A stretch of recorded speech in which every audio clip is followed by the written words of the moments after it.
Меня зовут Алия Шагиева, я художница. Я никогда не вмешивалась в политику, но в связи с беспределом, который творит сейчас нынешняя власть, в связи с незаконным, несправедливым задержанием моего отца, я больше не могу молчать. Нарушаются правовые нормы, отключаются оппозиционные телеканалы, рассылается ложная информация по СМИ. Мне страшно за семью, за мирных граждан. В силу эмоций мне сложно держать в голове весь объем информации, поэтому я буду опираться сейчас на текст, который написала. Прошу прощения.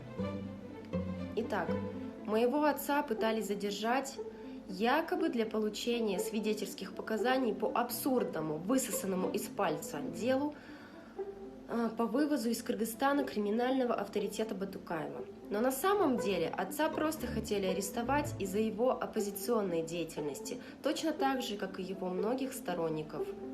Например, Кубана Кулматова и Сапара Исакова, которых привели для получения свидетельских показаний и просто арестовали, без каких-либо разбирательств. Отец требовал, чтобы власти дождались решения Конституционного суда по допросу. И хотя уже рассказал все, что знал по делу Батукаева в СМИ, готовился предоставить полную информацию в письменном виде для органов следствия.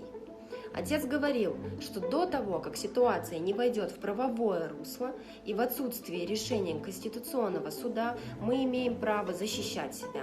И любой штурм автоматически становится преступной, незаконной атакой на дом экс-президента. Штурм на дом отца с помощью антитеррористического спецназа – это правовой беспредел правоохранительных органов.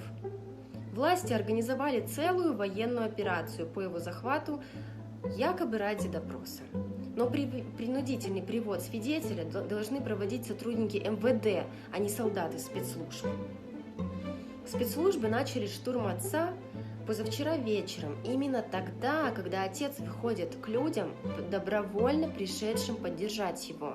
Среди них женщины и дети. Обычно они фотографируются, обмениваются какими-то фразами. Спецслужбы знали, что в этот момент на территории дома отца есть женщины и дети. Но они заявились именно в это время, потому что сейчас им очень выгодно рассылать по СМИ информацию о том, что мой отец прикрывается живым щитом, женщинами и детьми. Более того, ГКНБ подтвердила, что они потеряли десятки единиц своего огнестрельного оружия и патронов, хотя изначально заявляли о применении только травматического ружья, резиновых пуль. Среди вчерашних протестующих были люди, которые не имеют никакого отношения к моему отцу. Некоторые люди воспользовались ситуацией, пугали прохожих, журналистов, устраивали беспорядок. Их целью было создать негативное мнение вокруг соратников моего отца. Люди, поддерживающие моего отца, не против гражданских, не против журналистов, не против людей. И в 2005 году, и в 2010 мой отец был в числе тех, кто останавливал мародерство в городе.